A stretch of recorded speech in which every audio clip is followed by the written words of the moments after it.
Madam क्या नाम है आपका और राज्य स्तरीय अध्यापक पुरस्कार जो आपको प्राप्त हुआ है, इसको लेकर के क्या है ये पुरस्कार और किन लोगों को दिया जाता है? ये सबसे पहले तो मैं अपने समस्त ज़िले के जो बेसिक शिक्षा के शिक्षक साथी हैं, भाई बहन हैं, मैं सबको उनको बधाई देना चाहती हूँ, क्योंकि ये पुरस्कार ये बेसिक शिक्षा के लिए एक प्रेरणा स्रोत है, जो कि हमारे माननीय मुख्यमंत्री जी के द्वारा जो ज़िले में उत्कृष्ट कार्य करने वाला एक शिक्षक है, उसको चयनित किया जाता है और उसी को प्रदान किया जाता है। मैडम कहाँ से आपको प्रेरणा मिली कि ये पुरस्कार आपको मिलना चाहिए और क्या संघर्ष रहा आपका? कैसे आपने शिक्षण के क्षेत्र में किस तरह के कार्य किए हैं कि आप इसके लिए पात्र बन पाई हैं? देखिए, मैं एक ग्रामीण परिवार से बिलोंग करती हूँ और मेरे फादर एक किसान हैं और मैंने ग्रामीण परिवेश के बच्चों को बड़ी नज़दीकी से देखा है कि उनके सामने क्या-क्या समस्याएं रहती हैं और उनको किस तरह की शिक्षा की आवश्यकता है। इसलिए मेरा विज़न शुरू से ही था कि मैं बेसिक शिक्षा के लिए कोई कार्य करूं, क्योंकि मेरा चयन पहले नवोदय विद्यालय में पीजीटी में वो भी हो गया था, लेकिन मैंने वहाँ पर देखा कि वहाँ पर जो बच्चे आते हैं वो प्रतियोगी परीक्षाओं में चयनित होकर आ रहे हैं और उनमें वो कार्य नहीं कर सकती हूँ, क्योंकि वो पहले से ही चयनित हैं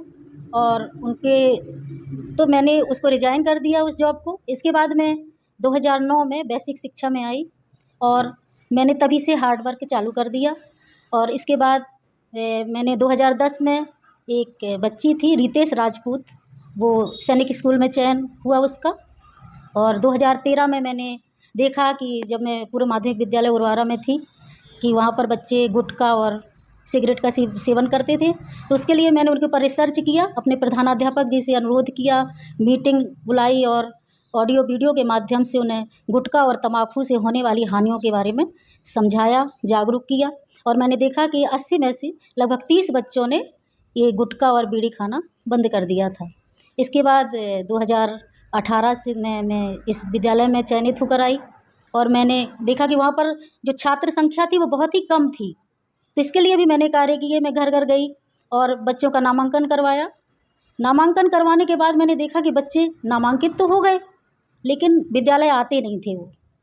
सिर्फ नाम लिखने भर से कुछ नहीं होता। फिर इसके लिए मैंने उसके कारणों को जाना, तो 2-3 कारण निकल कर आए,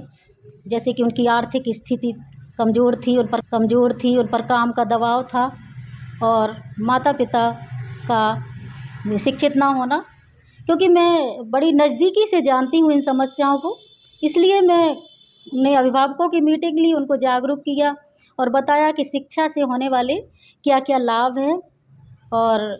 इतने उनको समर्पण के बाद जैसे आपने कार्य किया है, उसमें आपके साथी कर्मचारियों का, साथी शिक्षकों का और आपके अधिकारियों का किस तरह का सहयोग रहा? मैं सबसे पहले तो अपने स्टाफ को बहुत सारी बधाइयाँ देना चाहती हूँ, क्योंकि ये पुरस्कार मेरा नहीं, मेरे स्टाफ के का ही है, क्योंकि उनके बिना सहयोग के मैं कुछ नहीं कर सकती। क्योंकि जैसे कि कहा गया है कि किसी भी शिक्षण संस्था का विकास उसके सहयोगी अध्यापकों पर ही निर्भर करता है। यदि उनका सहयोग नहीं होगा तो अकेले कुछ नहीं कर पाएंगे। इसलिए मेरे जो स्टाफ है वो बहुत ही अच्छा है और हम लोग सब एक टीम भावना से मिल कर के कार्य करते हैं। जिले में दूसरे अध्यापक जो आपकी तरह उत्कृष्टता के साथ शिक्षण कार्य को कर रहे हैं, उनके लिए क्या संदेश है? मेरा ये संदेश है कि वो भी, चूँकि मेरे ज़िले के जितने भी अध्यापक हैं सभी बड़े मेहनती हैं और बड़े ही काम करने में अपना समर्पित हैं, तो मेरा उनसे यही संदेश है कि वो बच्चों को के साथ नई-नई टेक्निक के माध्यम से, नवाचार के माध्यम से शिक्षण कार्य करें। जैसे कि एक चीज़ निकल कर आती है एक बात कि अध्यापक कहते हैं कि बच्चे कमज़ोर हैं, उनको नहीं आता है,